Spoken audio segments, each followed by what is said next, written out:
Hello, everybody. Hope everything is going well with you and your family. So, this is my lecture for ME3011 Thermodynamics, Week 10, Session 3. We already discussed Chapter 6, the second law of thermodynamics, and here a quick review of my previous lecture. We discussed that the first law of thermodynamics actually discussed the quantity of energy. On the other hand, the second law of thermodynamics discusses the quality of, energy. Then we discussed thermal energy reservoir, and you saw that there are two types of energy reservoir: source and sink. Normally, source supply energy in the form of heat, and sink absorb energy in the form of heat. And we discussed the heat engine, the concept of heat engine. Actually, in this chapter, we discussed three cycles. The first cycle is heat engine, the second one is refrigerator, and the third one is heat pump. You saw that heat engines are devices that convert Q to W. To actually convert Q to W, we need to have three main components. We need to have a high temperature source, a sink, and we need a cycle, a heat engine cycle, to convert actually Q to W. As an example, we discussed the steam power plant. You saw that in steam power plant, normally there are four, devices. There is a boiler, and heat is absorbed from a source, and then in this boiler a working fluid is converted from a saturated liquid or compressed liquid to saturated vapor, or in most cases superheated vapor. And then this fluid goes through a turbine, and then in turbine a part of this fluid energy is converted to W, and then there is a condenser. A part of actually heat is rejected to the sink, and then the exit of this condenser is normally saturated or subcooled liquid, and then there is a pump that return this fluid to the boiler. And then we discussed the energy balance for this actually cycle. So actually you saw that in chapter, I think, 3 or 4, for each and every cycle you can write Q net equals to the W net.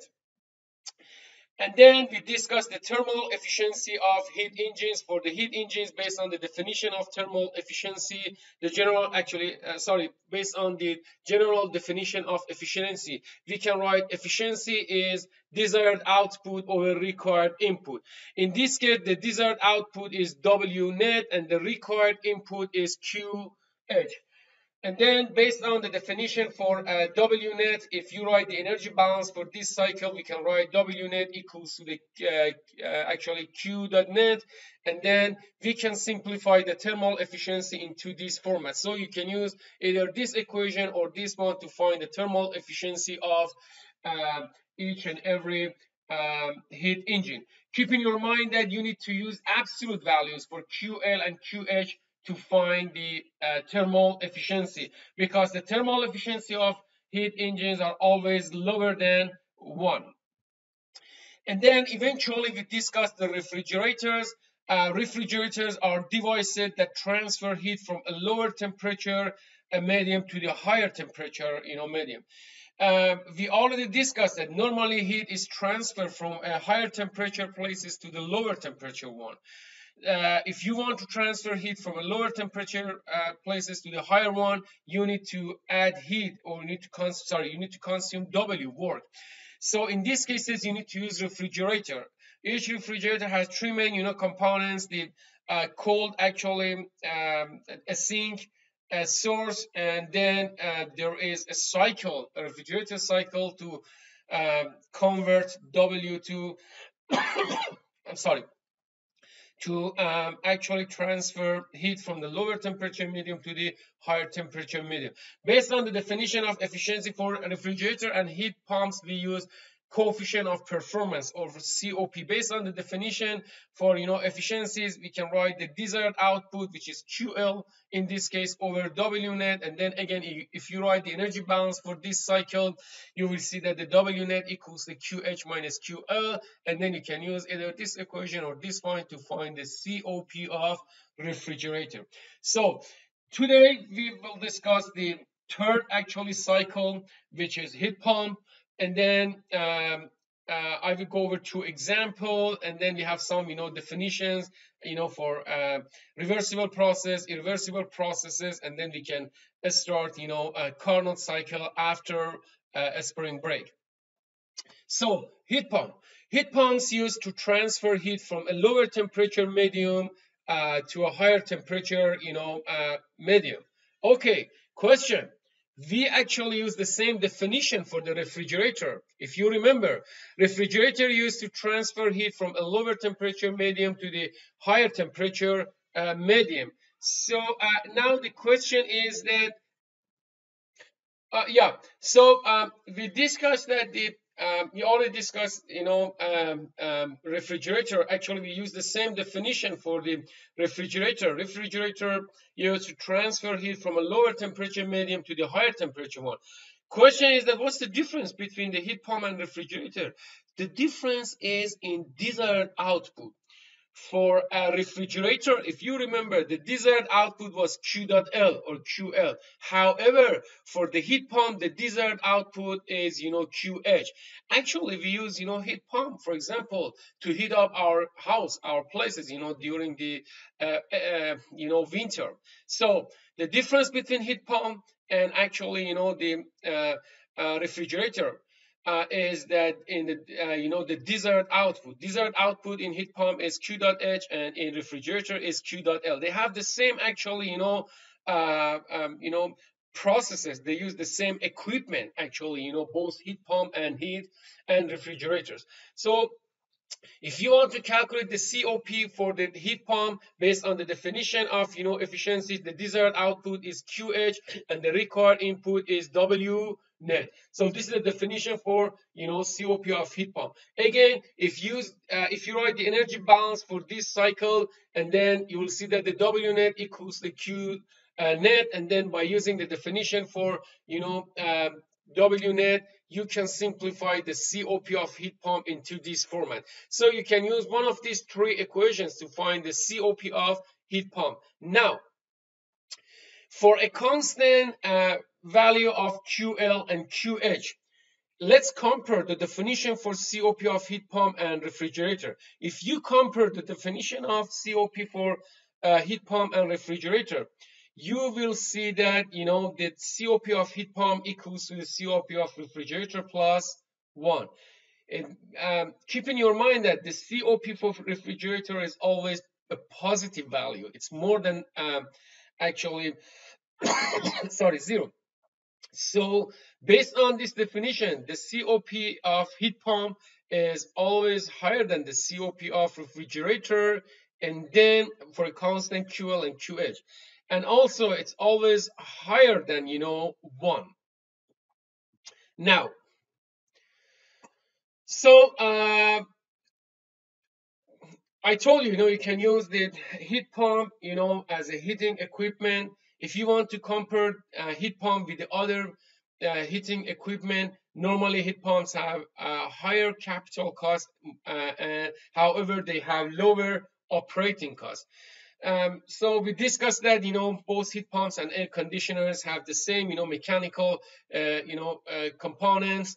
And so for the energy resources, actually energy source for heat pump, the main common energy source is atmospheric air. It's actually it's available everywhere. It's the most convenient one. However, if you want to use air as the source for heat pump, you should be careful for frosting. And then the other thing is that sometimes especially if you live in the cold area, you may need to use supplementary heating when the temperature is very actually low. So what's the frosting, guys? Normally, frosting, we may have some, actually, ice and the, pipes, and then this ice make actually an extra thermal resistance for the heat transfer. And then what happens, the efficiency of this, system decreases. You will see, this actually concept in heat transfer when we discuss the, concept of thermal resistance. In addition to the atmospheric air, you may use the well water as a source for the heat pumps. So if you use the well water, there is no frosting problem. You don't need the supplementary heating. Normally, the temperature for well water is constant during both winter and summer. They normally have higher COP. However, they are more complex and they need more capital cost. In some cases, you may use soil as the energy source for heat pump. This is a different sources for heat pumps. So the performance of refrigerators, air conditioners, and heat pumps. So keep in your mind that in most cases, heat pumps have a COP between 2 and 3. We discussed that the COP of heat pump is normally more than 1. In most cases, they have a COP between 2 and 3. Let's watch this video, guys. This shows a video. This is a video animation for actually the performance of heat pumps and air conditioners.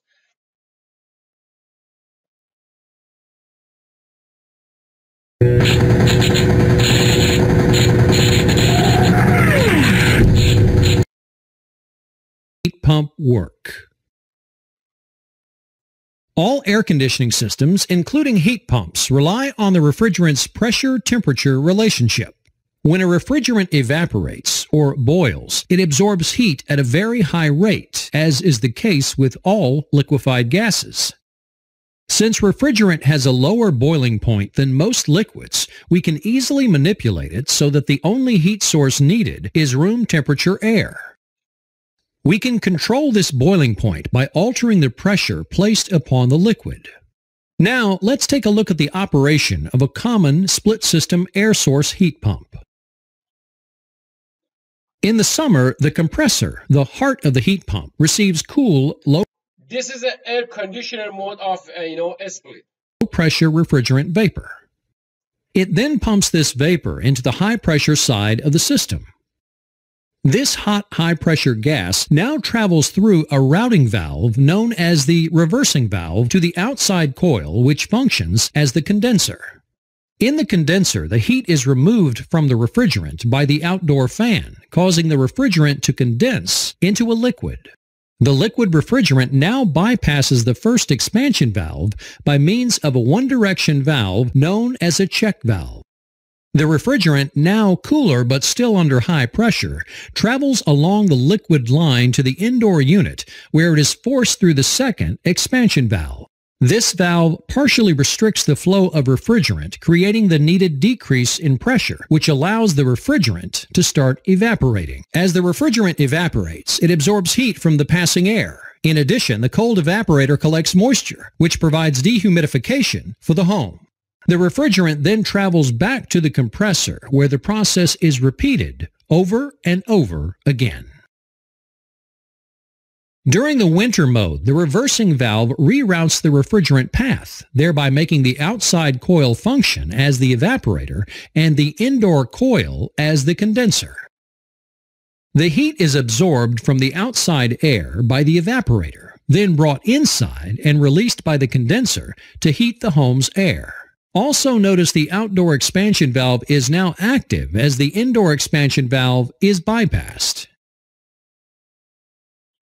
This is a very efficient and cost-effective method for heating the home. There is one inherent problem, however. In order for the evaporator, now outside, to absorb heat, it must operate at temperatures lower than the outside air. This very low operating temperature allows ice or frost to accumulate on the outside of the evaporator. The remedy? The defrost cycle. As the defrost cycle is initiated, the reversing valve switches. Okay, guys. So this is the basic concept of aspects for heat pump and let's say the uh, air conditioners. Now, so normally, guys, we use an energy efficiency rating. If you check, some references, or EER, to report the performance of actually refrigerator, and this is the amount of heat removed from the cooled space in BTUs for 1 watt-hour of electricity consumed, and normally EER equals to 3.412 COP of refrigerator. Okay, let's solve two example in this part. So the first one, we have a food department. It's kept at negative 12 centigrade. So this is the temperature for sink, negative 12. By a refrigerator in environment at at 30 degrees centigrade. So this 30 degrees centigrade is actually the temperature for source. So the total heat gain to the food department is estimated to be 33,000 kilojoule per hour. So this is the energy actually gained to the food department. So this is based on the definition of Q dot L. This is the Q dot L. And then the Q dot H based on this definition is 48 thousand kilojoule per hour. You are asked to determine the power input to the compressor, or W dot in. So in kilowatt, and then you're asked to find the COP. If you want to find the uh, W, you can write the energy balance for this refrigerator. So if you write the energy balance for the refrigerator, this is a cycle. You can write Q net equals to the W net, or Q dot net equals to the W dot net. Or you can start from the first thermodynamic law, and then you can write Q dot net equals to W dot net. So for this case, the W dot out is 0, and then you can write Q dot in is Q dot L, Q dot out is Q dot actually H, and then you can simplify this equation into this one. You have the Q dot H, you have the Q dot L, you can find the W dot in. Actually, the difference between the Q dot H and Q dot L is W dot in. For the second part, you're asked to find the COP of refrigerator. So this is the values for the W dot in, the difference between Q dot H and Q dot L. So here we just convert it to kilowatt. To find the COP, you need to have the Q dot L, Q dot H, and then you can simplify the COP.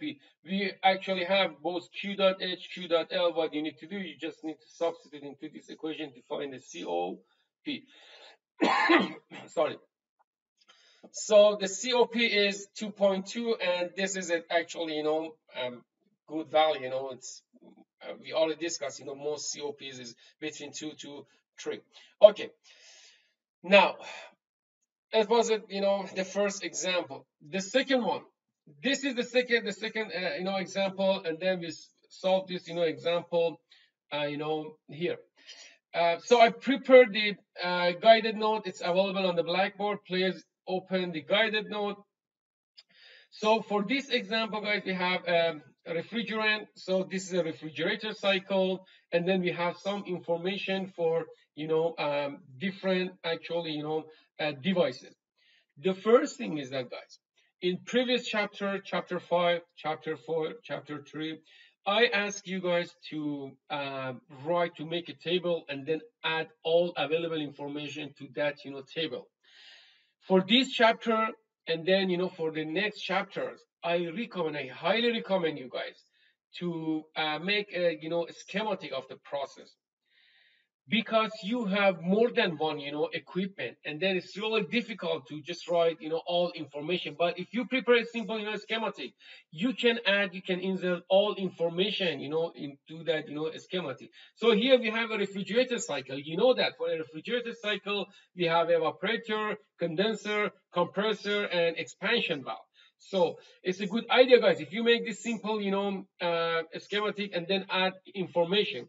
We know that the refrigerant, we know that the refrigerant is 134A, so it entered the condenser, so we have the information for the fluid entered to the condenser. The pressure is 800 kilopascal and 35 centigrade, so add this information into this part, and then we know the mass flow rate. So m dot is known, it's point actually 0.18 kilogram per second. This is a closed cycle, so m dot is constant, for all this equipment. And also we have information for the, in the exit of this condenser, we know that the pressure is constant, 800 kilopascal, and then this is a saturated liquid, meaning that the X quality is 0. Also, we have the power for the compressor, it's 1.2 kilowatt, and then you are asked to determine the COP of this heat pump. Let me open, my, yeah, this is, the actually guided note. So we have two unknown parameters. The first one is the COP of refrigerator, and the second one is Q dot L. Okay, you need to find the COP of the refrigerator. What you need to do, you need to write equation for the COP of refrigerator based on what we discussed in the previous actually in my lecture. You can write two different equations to find the COP of refrigerator and COP of heat pump. So for the first one, you need to have the Q dot H, Q dot L, and for the second one, you need to have the Q dot H and W dot net. I prefer to use the second one because actually you can use both of them. It doesn't matter. You will see that actually it's the same. But I prefer to use the second one because W dot net is known. You have the W, and then what you need to do, you need to find the Q dot H. So to solve the COP, the coefficient of performance of this refrigerator, you need to find the Q dot H. Now, to find the Q dot H, guys, you have two options. You can write energy balance for condenser. Look, you can actually select condenser as a system control volume. You can write energy balance for the condenser, or you can write the energy balance for the cycle. So you have two options, guys. This is the equations that you can use to find the Q dot H. You can write the energy balance for the cycle, or you can write the energy balance for the condenser. Please pause this video and then spend 2 minutes. Which equation do you prefer to select and then solve this problem?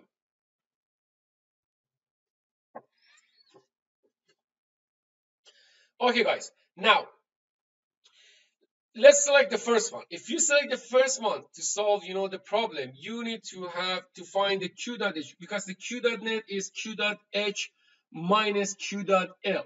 So to find the Q dot H, you need to have the W dot net, it's available. But to find the Q dot H, also you need to have the Q dot L, and it's unknown. You don't have the Q dot L, in this step. So you can use the first equation. Let's try the second one.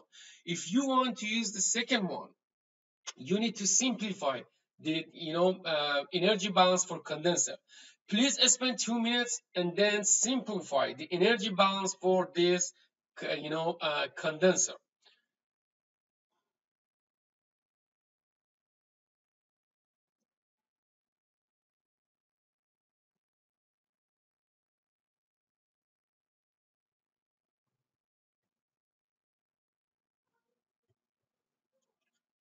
Okay, so yeah, this energy balance for the condenser.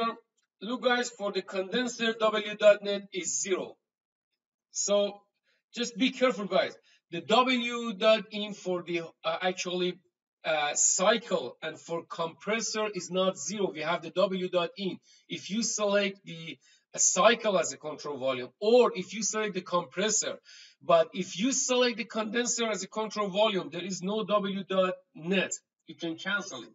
So we discussed in chapter 5, you can actually cancel, the kinetic energy and potential energy changes. So you can simply write Q dot net equals to the M dot H1 minus H2. So yeah, so to find the Q dot H, guys, what you need to have, you need to find the H1 and H2. Please spend, and then you can actually find the H1 and H2. Why you can find the H1 and H2? Because you have the information for both inlet and exit. So you can find H1 and H2 from the tables. So please spend 2 minutes, guys, and then pause this video and try to find, H1 and H2 from the, reference tables.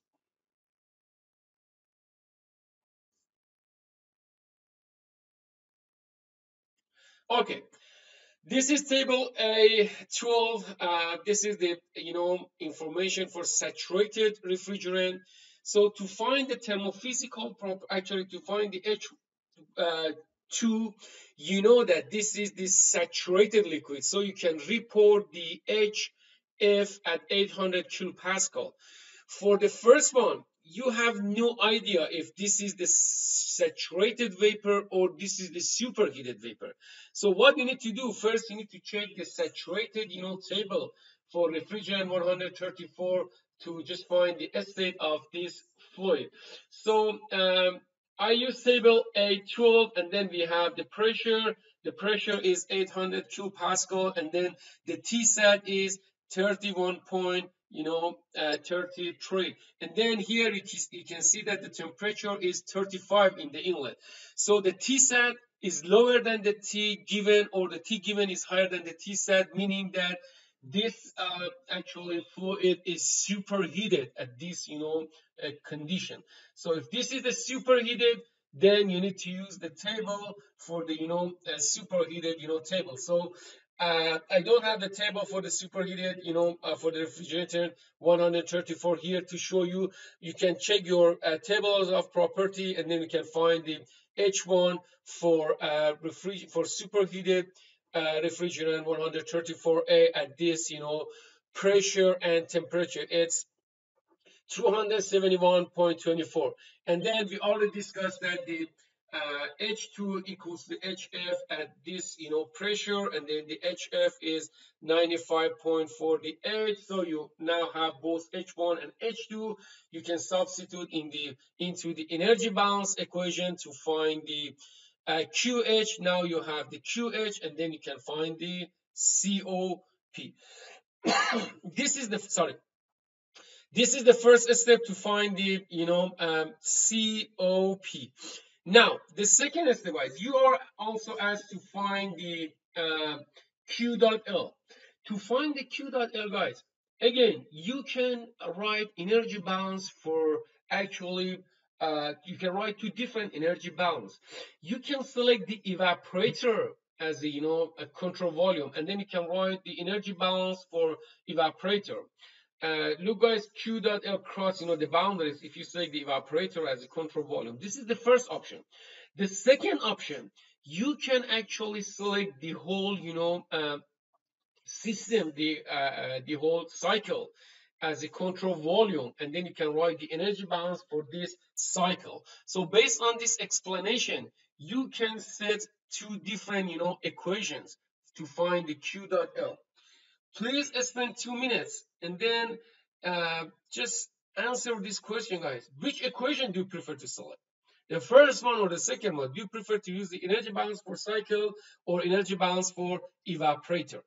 Just spend 2 minutes.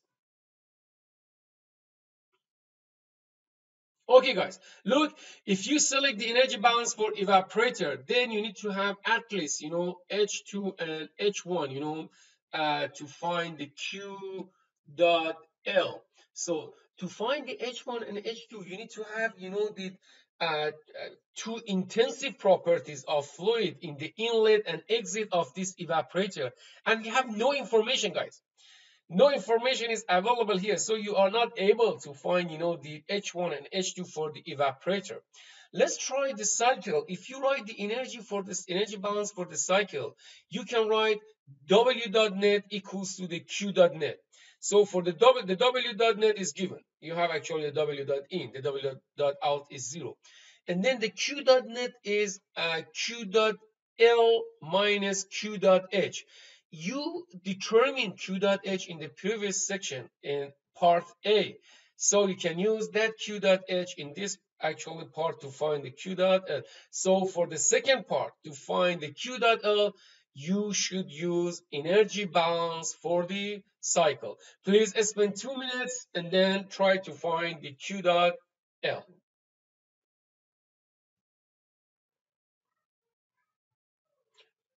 Okay, so this is the energy balance for the cycle, guys. I again started from the second, from the first thermodynamic law, but you don't need to start from the first thermodynamic law. If you write it for the cycle, you can simply write Q dot net equals to W dot net, and then W dot out is 0. We have the Q dot H, W dot in, and then you can find the Q dot L. Okay, so please go over this example, guys, and then this really, useful example in this part. Now, the second law of thermodynamics, Clausius statement.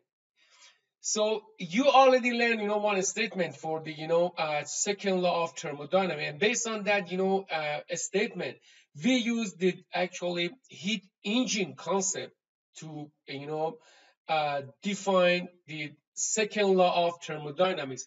Here we use the concept of refrigerators and heat pumps to actually based on the Clausius statement. So based on the Clausius statement, it's impossible to build a device that operates in a cycle and then produce no effect other than transfer heat from a lower temperature to the higher temperature body. What does that mean? Simply, it means that if you want to transfer heat from a lower temperature to the higher temperature, body, you need to add W to the system. You need to consume W.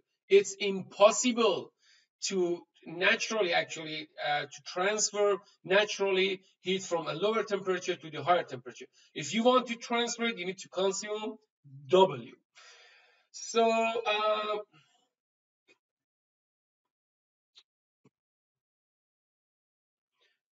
now, what is the perpetual motion machines? The perpetual motion machines are any devices that violate the first or the second law of thermodynamics.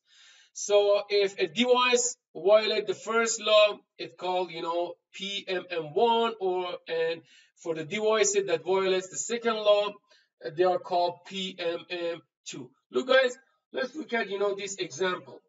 In this example, if you write the energy balance, this is a cycle, correct? This is a cycle. So for the cycle, you can write W dot net equals to the Q dot net, correct? So or W dot net out equals to the Q dot net in, correct? We already discussed it, guys, when we developed, the first thermodynamic law. Now, let's look at, this cycle. In this cycle, we have both W dot net out and Q dot net out. And you can see that this actually,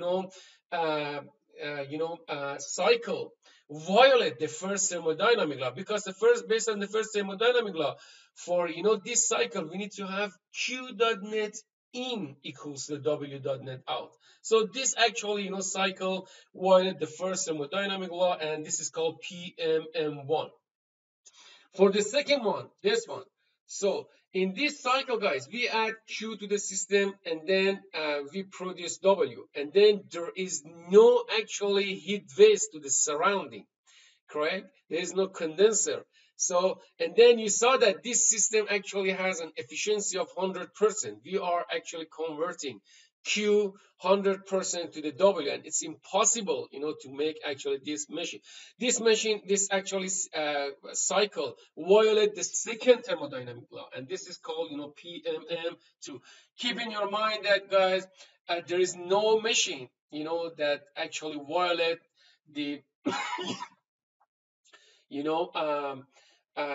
second or the first or second thermodynamics law. So here, guys, in this part, we have some simple definition. Let's go over this definition, and then we can start Carnot cycle after the spring break. So what is the reversible process? You may hear, reversible process. Reversible process are processes that can be reversed without leaving any trace on the surrounding. So you can simply reverse, actually reversible process. Irreversible process is a process that is not, reversible. So keep in your mind that, guys, all processes are, real engineering process are irreversible. So question, okay, all processes are irreversible, all real processes are, irreversible. Why do we need to study, the reversible processes? For several reasons. The first reason is that it's much easier to actually simulate reversible processes. The second thing is that they provide very useful information for irreversible processes.